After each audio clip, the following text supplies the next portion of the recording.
have an emergency. Today on Rescue 911. Then, over a ton of shattered glass buries a factory worker alive. I believe he's gonna die right there. On Rescue 911.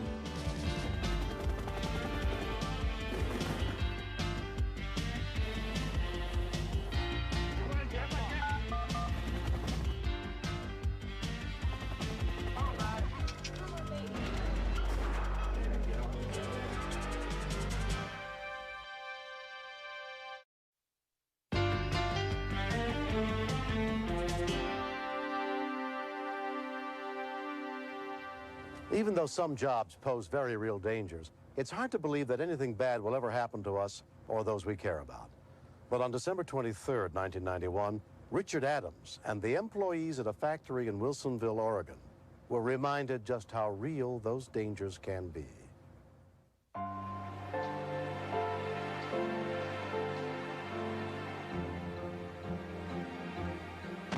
We've taken free-fall sheets of glass that are 102 inches tall by 130 inches long. We just push them over onto an air table.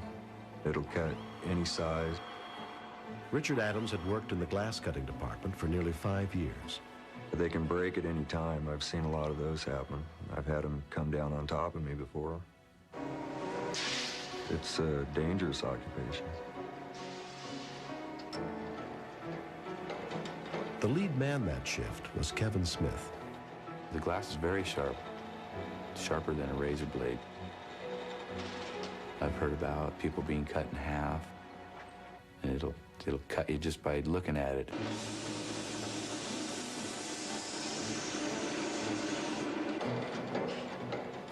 The glass comes from the manufacturer in 10-foot-long cases that weigh nearly 2 tons.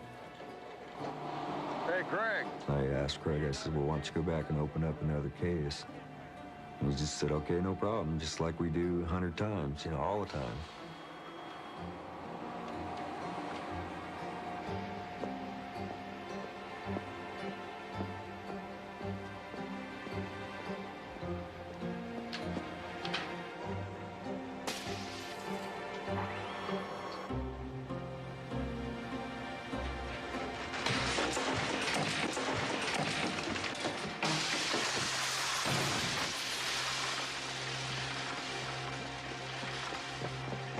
Plant manager Larry Henry noticed a commotion on the floor of the factory. People were scrambling, and I immediately knew something was wrong. I'll get the boom. When I found him, he was still conscious, and he was reaching his arms underneath the case and trying to lift it off of himself. He was trying to lift 3,000 pounds off of himself. And then he just turned white and passed out. The call for help sent units with the Tualatin Valley Fire and Rescue heading to the scene. I knew instantly we had to get that glass off Craig, and if we didn't have that glass off of him, by the time the paramedics arrived, he wasn't going to make it. My biggest concern was keeping that other pack of glass from falling down on top of everybody. That'd cut somebody in two falling from that high of a distance.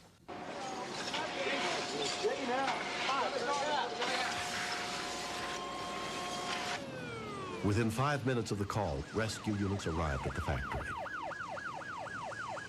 I was worried about what they were going to find when they did unbury him. I thought at that point that I wouldn't have him as a friend anymore. Among the rescuers who responded was paramedic Gene Ditter. He was not breathing and he had no pulse. At that time is when we actually put life flight on standby. Hey, we got that other bottle of oxygen. Paramedic Tom Duffy administered CPR. We were very concerned because when you have a trauma patient that doesn't have a pulse or isn't breathing, statistically less than 1 in 100 patients will survive. And we really felt that there was very little chance that we would be able to resuscitate Craig. I was scared. It just seemed to me that he wasn't going to make it. I'd never seen anything like that up close and personal, especially to a good friend. This was 2 days before Christmas. That's the sad part.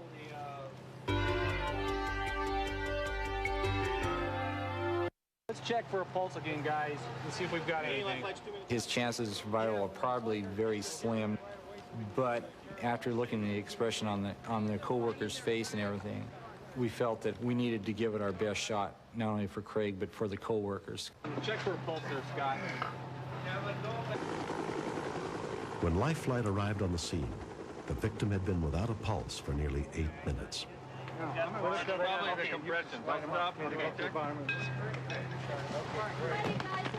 The flight nurse brought some medications in so we could get him intubated. Okay. Come on, Greg. You're going to make it. Start back. You're going to make it, Greg. And once we got him intubated, then we felt we had a good airway. And then at that point, his pulse started to come back a little bit more. It was very faint, but at least we had a pulse. Craig's wife, Jean, was at home when she received word of the accident. Oregon Glass called me and told me that his leg was cut. And then a few minutes later, they called me back up and told me that he was going to be life flighted to the hospital. And I knew then it was bad. Craig Hoffman was admitted to Oregon Health Sciences University Hospital in critical condition and put under the care of surgeon Donald Trunke. We suspected that it was pretty severe because of the incredible crush injury that you would get from 4,000 pounds of glass. My major concerns at that time was whether or not he had fatal damage to the brain because he wasn't able to breathe during that time. Hey, Chase, let's look at this film. We thought it was a very grim prognosis. There really had never been any signs of, conscious life at the scene. We certainly didn't see that in the emergency room. But you can't give up at this point in time because you don't know.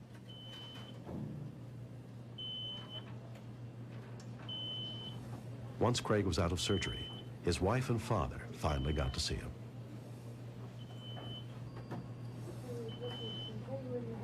It was the hardest thing for me to go in and see him all hooked up in tubes and wires coming in and out of his body. The doctor told us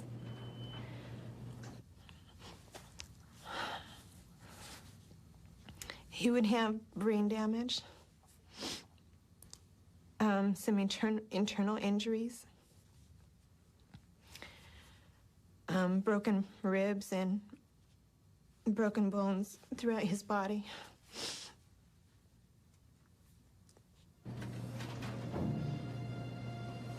But remarkably, as the days passed, Craig began to improve.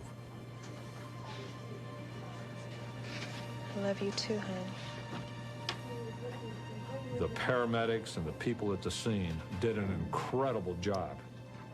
And so I think if any credit is due, it's to the people at the scene. Fantastic job.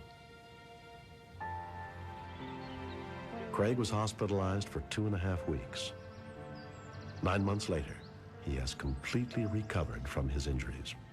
I can honestly say I really wasn't scared, but I said a quick little prayer as I was jumping out of the way, and that's about all I remember until New Year's Day. Somebody said, Happy New Year's. I was wondering what happened to Christmas. I felt fantastic when I found out he was going to make it and he was going to be okay. And here 6 months later, he's back on the job, doing a little different work, but he's back on the job. I feel like I'm real lucky to be alive, and I do believe it was a miracle that I am alive. I had a lot of people praying for me. And I would like to thank them for praying for me. It's a hard way to find out who your friends and people that love you are.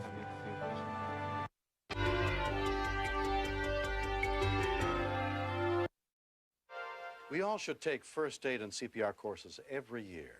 By learning basic life-saving techniques, we might be able to save the life of someone we love. This series is dedicated to all the men and women who answer our calls for help and are there when we need them most.